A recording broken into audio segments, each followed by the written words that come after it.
Good afternoon, everyone. On behalf of KFCRI, I take immense pleasure in welcoming Miss K. Ranjini, who is a third-year student of BA LLB Honors in School of Excellence in Law and an intern in KFCRI, on giving the presentation on the topic Alternate Dispute Resolutions at Grassroot Level.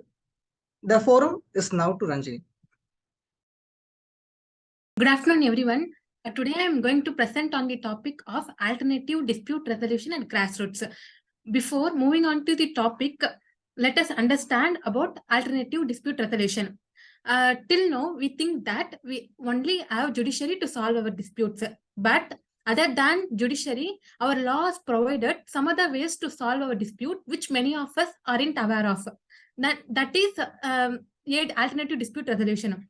Alternative dispute resolution refers to different ways people can resolve their disputes without going to courts. The major ADR mechanisms include arbitration, mediation, conciliation, negotiation, and Lok Adalat. Even though all these mechanisms are governed by different rules, they have a common character of enabling parties to find admissible solutions to their conflict outside the courts. And this process is capable of solving civil, commercial, family, and even other types of disputes also. We all will be thinking, why do we need ADR in our country? I am here to give you the answer. The first reason why we need ADR is our judiciary has been loaded with a lot of cases, and if we tries to solve it also, it takes a lot of years to settle them, and we don't even have sufficient number of judges to solve it. In this situation, ADR will help us to reduce the burden of courts. And the second reason is to get speedy justice within reasonable time. For these two reasons, we need ADR in our country. Let's move on to the characteristics of ADR. More than characteristics, we can call it as its advantages. Alternative dispute resolution is a non-adversarial process. That is, in this process, parties themselves play a crucial role in reaching settlement. It takes very less time, and it is very speedy process, unlike litigation. Unlike court's formality, it is very informal and free from technicalities also. The most important characteristics of alternative dispute resolution is its confidentiality. In this process, secrecy will be maintained and information relating to proceedings will not be disclosed. In this process, there will be a neutral third party who will help the parties to settle their disputes. This process is focused more on solutions. It is not a rigid process, but it is very flexible. This process is less expensive and it saves money when compared with litigation. In this ADR process, there will be no winning or losing teams like in courts, because in this process, both the parties will reach a win-win situation. Okay, let's get into our major topic, alternative dispute resolution at grassroots in India. Which is benefiting the grassroots in India. Even though arbitration has flourished in India, it doesn't reach the grassroots. Still now, it is being a rich man's domain. While coming to mediation, it is important in today's society, particularly among rural communities. In India, we have court-annexed mediation, private mediation, and community mediation to resolve the disputes of people. All this mediation help the parties to understand their rights and obligation in a dispute. And this mediation also helps parties to understand each other's perspectives and also helps to maintain a good relationship after the proceedings also by coming to an amicable solutions. Even though we don't have legislation exclusively dealing with mediation in India, however, Supreme Court has supported this process in several occasions. In 2005, the Supreme Court has established Mediation and Conciliation Project Committee to boost court-annexed mediation and to oversee the effective implementation of mediation in India. Not only these, in several cases, it has supported the process either by referring the disputes to mediation or by listing the nature of disputes which will be suitable for mediation also. For instance, if we take Ayodhya dispute, the Supreme Court, by referring the Ram Janmabhoomi Babri Masjid to mediation, it thought that there may be a possibility that both the disputed parties may understand each other and come to a win-win situation. Even though in this dispute, mediation was not able to give a fruitful result, the Supreme Court, by giving a chance to mediate in such an important historical dispute, the Supreme Court gave a limelight on this process. We will see some of the cases relating to mediation in India and how people had utilized this process to get the desired results. One of the cases which was handled by Tiruvannamalai District Mediation Center relating to a compound wall issue. Here, plaintiff and defendants are neighbors. The defendant tried to construct a wall in plaintiff boundary as the defendant house was adjacent to plaintiff. And plaintiff sued before the subcourt of Tiruvannamalai seeking declaration of title and permanent ejection against defendant. The court referred this dispute to mediation for settlement. In the first sitting itself, the mediator thought that there is no issue with regard to the title, and if they sit together and talk, these problems will be solved amicably by themselves itself. Accordingly, after two sittings of negotiation talk, the parties mutually understand each other, and eventually the plaintiff withdrew the suit, and defendant also agreed not to disturb the plaintiff in future. Another case law, another case study which was happened in Mehta Rural Center in Hyderabad. Here, a woman came with a dispute that she was not allowed to visit her family and friends, and she was kept in an isolated area of the house by her husband. She tries to address this issue with her husband, but he never listened to her. In few occasions, he even threatened to kill her. By coming to the Mehta Rural Center in Hyderabad, both the parties, with the help of a dispute resolution facilitator, able to solve their disputes, and now they are leading a peaceful life. And there was in America and Nigeria, there was a concept called multi-door courthouse, which was proposed by Frank Sander as a single establishment of providing alternative avenues to citizens to solve the disputes. If this concept is developed in India, it could offer greater access to justice, and it will be more economical also. Even have different types of mediation in India. Community mediation gives us a platform to settle our dispute even near our home. Following the even near our home, in community mediation, neighbors help neighbors to solve disputes. This community mediation has been launched in India by our former Chief Justice K.G. Balakrishnan in 2009. Following his footsteps, the Indian Institute of Arbitration and Mediation established community mediation clinics in Grassroots with the motto of resolving conflicts, providing harmony. These community mediation clinics will have the trained mediators selected from the community itself. This mediation is able to solve the dispute of the communities, and it helps to maintain peace and solidarity by facilitating settlement among the conflicting parties. This community mediation has gained a great response from people also. It also helps in restorative justice through its various approaches, and reintroduce the offenders into community by providing correctional practices and giving everyone a second chance. Not only in India, community mediation was established. Even in other countries like China, Hong Kong, America, England, a community mediation to solve their people disputes. In America, community mediation emerged as a response to racial tensions and integration issues. In China, people request for community mediation in village communities of rural areas. There was a traditional community mediation which is existing in Malala village of Himachal Pradesh, like a tribal council. Next, we will be moving on to the Lok Adalat.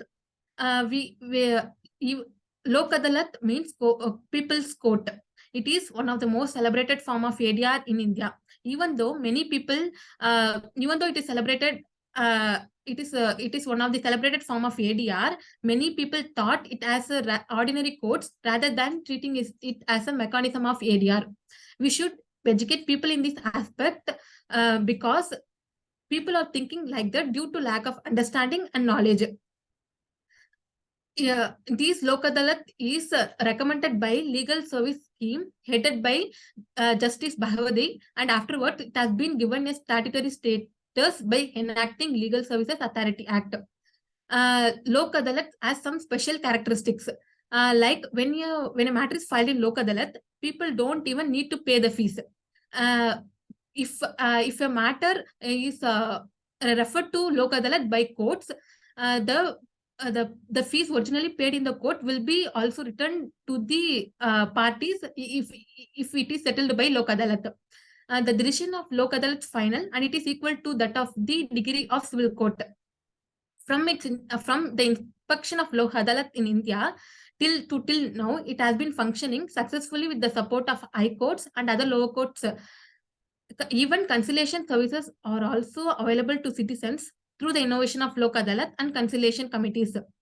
Very recently, in 2023, that is this year, the first National Lok Adalat was organized by National Legal Services Authority in all the states, and it has solved more than 97 lakh pending and pre-litigation cases in India.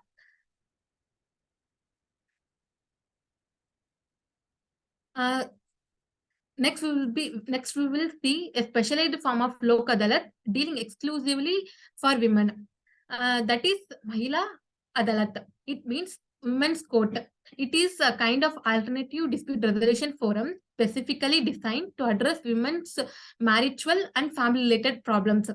As this concept was not new to India because it emerged in 1980s itself. The aim of this Lok Adalat is to provide a safe and unthreatening environment to solve the grievances of women with their husband and her in-laws. It is a concept similar to that of the women police station. These courts are presided by women who resolve cases through mediation. It is now functioning in rural areas under Mission Shakti scheme of Ministry of Women and Child Development. As on 2014, it has been functioning in 11 states and 126 districts covering nearly 42,000 villages, and by now it might have been increased. This Mahila Adalat is an innovation of Mahila Samakya, that is women's movement, which emerged as a grassroots response to the rise in violence against women. Let's see a case study relating to Mahila Adalat. A woman who was married at 18 was happily living happily with her family. After a year, she was tortured by her husband and her father-in-law for the demand of dowry. Initially, she didn't share this issue with her parents.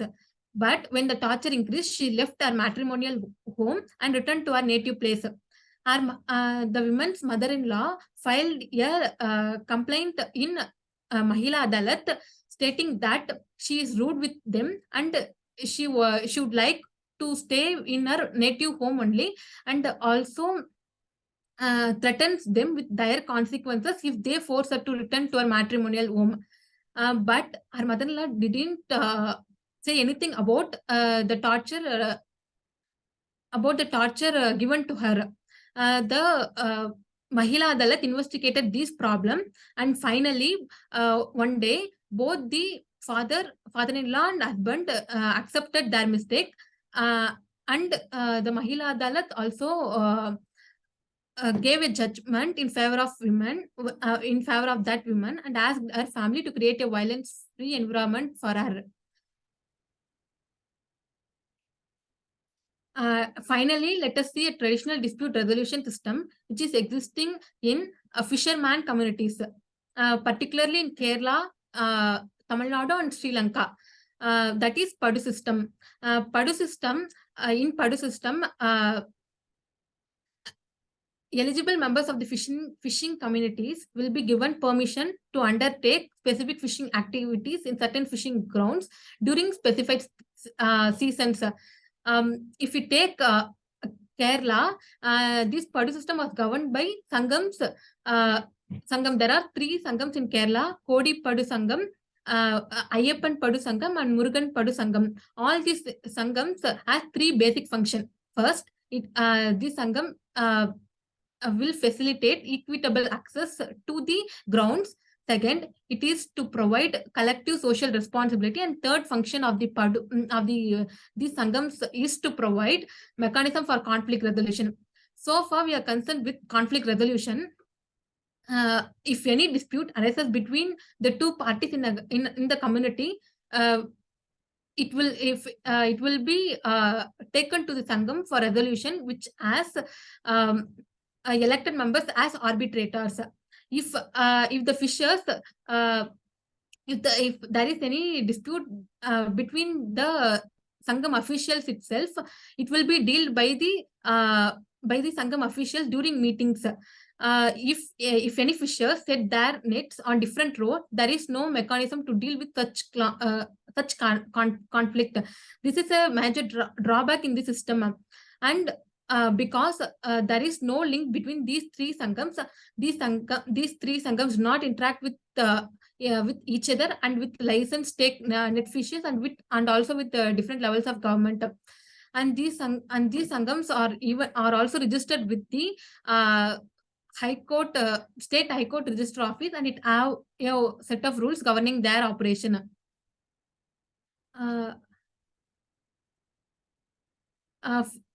Let us see some drawbacks of PDR in India.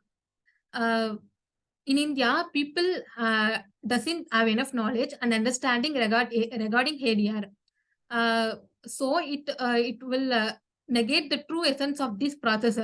In India, rural communities often lack access to legal services and alternate dispute resolution. The unpopularity of ADR in India was due to the failure of government and bar in reaching out people. Because in most of the developed countries, the bar is divided into litigating and not litigating lawyers. And the percentage of non-litigating lawyers is higher than the litigating lawyers. But unfortunately, in India, we don't have this type of lawyers. And we lack dedicated persons and subject matter specialists, particularly dealing this alternative dispute resolution. And I would like to give some suggestions to effectively implement these alternative dispute resolution to reach the grassroots. First of all, we should create awareness about ADR and its advantages among the grassroots peoples. For that, we should make partnerships with local organizations and communities. And adequate training also should be provided to the persons who indulges in ADR. And we should establish more institutional framework to facilitate this process.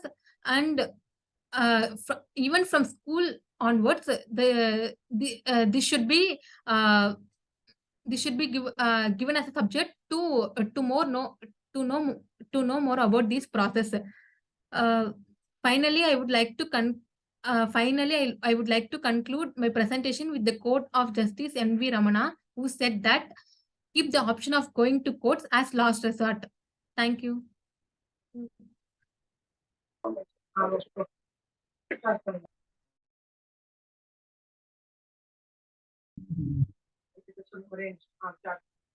Thank you, Radhe. We truly appreciate your effort on putting the presentation informative and enjoyable. Thank you so much. And thank you for who all presenting the session today. Thank you.